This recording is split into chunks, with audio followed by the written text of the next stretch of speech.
हमारा नेता कैसा हो? हमारा नेता कैसा हो? बिट्टू गोसाई, बिट्टू गोसाई, बिट्टू गोसाई। हमारा नेता कैसा हो? हमारा नेता कैसा हो? बिट्टू गोसाई जिंदाबाद, बिट्टू गोसाई जिंदाबाद। हमारा नेता कैसा हो? बिट्टू गोसाई जिंदाबाद, बिट्टू गोसाई जिंदाबाद। हमारा नेता कैसा हो? बिट्टू गोसाई जैसा हो। अब की पारी जीत के आई सबसे पहले बिट्टू गोसाई। ये सरवा साफ साफ बोल बिट्टू गोसाई ना तो मार के गंगा ले गोबर झाड़ दियो सो। बांचो तो ढेर नेता बन तो रहा छोड़ के भाग जाए। हमारा नेता कैसा हो? बिट्टू गोसाई जिंदाबाद, बिट्टू गोसाई। चुनाव चीन अनार है। हमारा नेता चुनाव है। ताकत का बार बड़े आज ले अपन बाबूजी के नाच पार्टी में एक लावंडा सन के कोनो को छोड़ ले बड़े का। तो सारा बकौड़ी कम कर नारा हमारा बोल। नेता कैसा हो? बिट्टू गोसाई जैसा। हमारा नेता कैसा हो? बिट्टू गोसाई। हमारा नेता कैसा हो? हमारा नेता कैसा हो? हमारा नेता कैसा हो?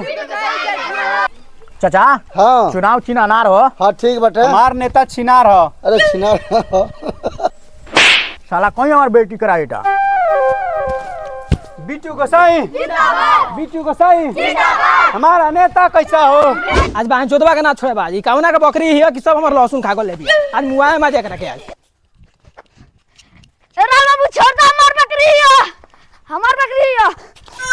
हमार बकरी है। सरऊ हमर लहसुन काली बिया छोड़ ना त मारम पड़ाक से आके। ये हमार बकरी है तो मुंह मुत दे। छोड़ सारे बकरी छोड़। और चुनाव लड़ता लाल वोट दे दे दातन बाबूजी से कह दे। ल सही पहिने सो आ चलो सो शाम के 50-50 रुपया तनी के फिक्स बा। बुलेट बाबू बैठी घुसाई, बुलेट बाबू बैठी घुसाई। सरवा ते बैठ हम घुसाई।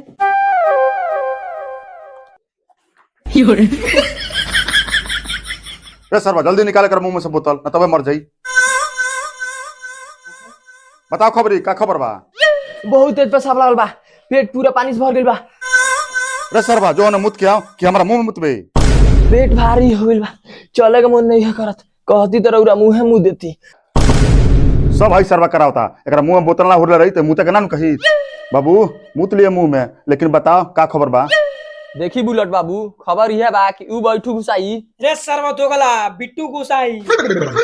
रे सरवा हम लड़का से पूछता नहीं त बीचों में ते लाट टपक जाते रे। ई सरवा लइका बा छिनार बा छिनार ओई बार से बैठू घुसाई कइले बा। बाबू बोलते का कहत लियो? कहत रहनी ई बात कि बैठी घुसाई। ई सरवा कबो ना सुधरी, सही खानदानी मौगा बा। वोट मांगता घूम घूम के रउरे खिलाफ और ओकरा पूरा गांव में हाला बा। हाला बानू गोली मार के ओकर बोली बंद कर दे पूरा हाला शांत हो जाई। हाँ गोली मार के ओकर लाट चट लिए साले। आचार संहिता लगले बा, जाके पुलिस से गांड मारा लियो। रे निकाल गाड़ी चल प्रचार में, देखो गोसैया कैसे चुनाव जीतता। बुलेट सिंह जिंदाबाद।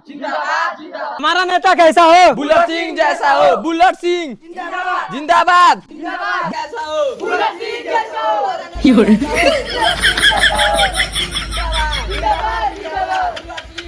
Bullet Singh, bullet Singh. हमारा नेता कैसा हो? हमारा नेता कैसा हो? हमारा नेता कैसा हो? हमारा नेता कैसा हो? हमारा नेता कैसा हो? हमारा नेता कैसा हो? उतर जा सरऊ गाँव आ गइल लाड साहब मत बनो ना तो लाने मिल जाइबो। हमारा नेता कैसा हो? बिट्टू गोसाई जिंदाबाद। भैया ये हमार बड़का पका लइका बिट्टू गोसाई एकर चुनाव चिन्ह अनार बा। एकर अनार दबा के यहीं का जिताव के बा। खाली दबा के थोड़े आए, हम डाल के आए। साला बहुत छिनरा बा रे साला। ए भाई चुकाए मरले अरे। भैया प्रणाम, पूछल चाहतानी का डाले के कहलो? बिना छिलल बांस का मांगे आई रहलो? हाँ समझ गनी भाई प्रणाम। हमारा नेता कैसा हो? हमारा नेता कैसा हो? हमारा नेता कैसा हो? हमारा नेता कैसा हो? बुलेट सिंह जिंदाबाद। चुनाव चिन्ह खटियार। हमारा नेता घटिया है। बुलेट सिंह जिंदाबाद। बुलेट सिंह जिंदाबाद। चुनाव चिन्ह चारपाई। हमारा नेता बुलेट भाई। हमारा नेता कैसा हो? बुलेट भाई जैसा हो। बुलेट सिंह जिंदाबाद। जिंदाबाद जिंदाबाद। हमारा नेता कैसा हो? बुलेट भाई जैसा हो। बुलेट सिंह। ये हमारे भाई बुलेट सिंह अंगवान। अच्छा इनके दे दिया चारपाई पे। हाँ तो सर बड़ा छिंदरा बा मारे बेक के बांस ये जब पसर जीव। अरे चाचा खिसिया के नहीं ई लड़का फिका बाड़ा सन कहे के मतलब ई रहल कि हमार चुनाव चिन्ह चारपाई बा ऊपर उठ देबक बा। एक अनु कहे के चाही कह तो सर चारपाई पर दे दियो। ए वोट उठ ना देव का फायदा वोट देला से दूसरा कॉल से तो पानी पियत है हमनी के। ए सुन कल चाचा के द्वार पर कॉल हल जाके चाही। ठीक बा चाचा तारा द्वार पर कॉल हल जाई। चुनाव बाद उखड़वा ली है। अनेरे सर वो 5 साल से लान चाटता। बुलेट सिंह जिंदाबाद। बुलेट सिंह। हमारा नेता कैसा हो? हमारा नेता कैसा हो? बीटू को हमारा नेता कैसा हो? हमारा नेता कैसा हो? जिंदाबाद। बुलेट सिंह जिंदाबाद। गोसाई जी ई ठीक नहीं करत हमारा खिलाफ चुनाव लड़ता रहो सब पैसा के गर्मी तेरा गाड़ी में डाल दे। बुलेट सिंह हमके धमकी मत दो। 10 लाख रुपए लग जाई हमार झाट उखड़ जाई। पिछला साल 10 लाख रुपया खाली लोग का पैखाना खा के कमाई।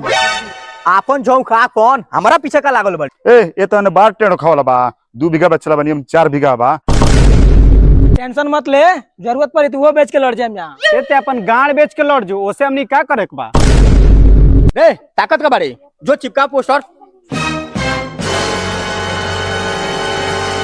रे ते का ताकत रे वही जे चिपकाते हूँ वो जो कहिए कि बाप क्या हो।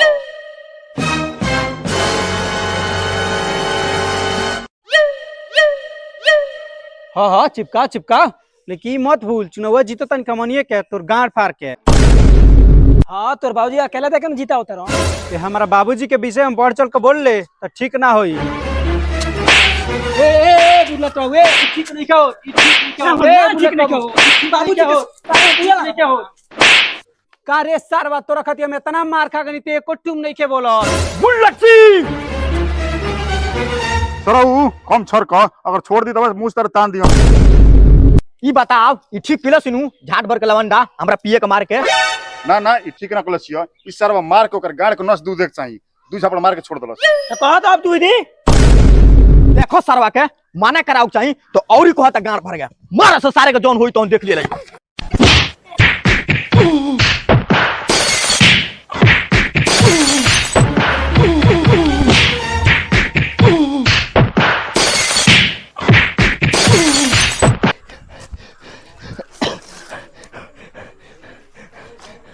हेलो इंस्पेक्टर साहब जल्दी से आइए बीटू और बुलेट सिंह लड़ाई के बार चांदनी मोड़ पर।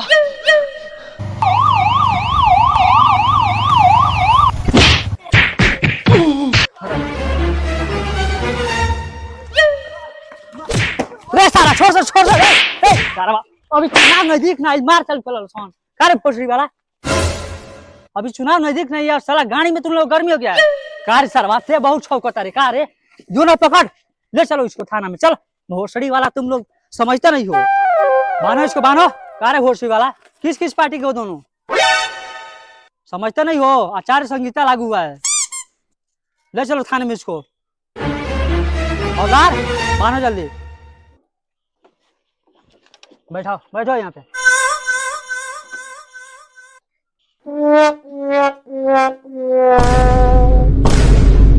सरवा चलत का निकल सर हमनी का घटल बा कि तोरा थाना में पैदल चली सरी। तोरा जरूरत बता गाड़ी लेके आओ लेके आओ। रुको जे सरऊ तालुम के हेलीकॉप्टर मंगाई तनी बुझा त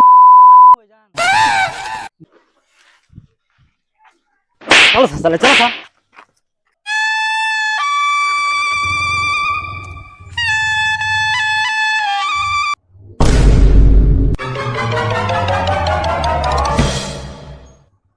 अरे बाप रे बाप ई सारवा बड़ी थेथर बार से रे सारवा तो हनी एक चला कर चल सब पैदल चलता है जा सो सारवा चलाओ सन हौदार खोल रखनी के।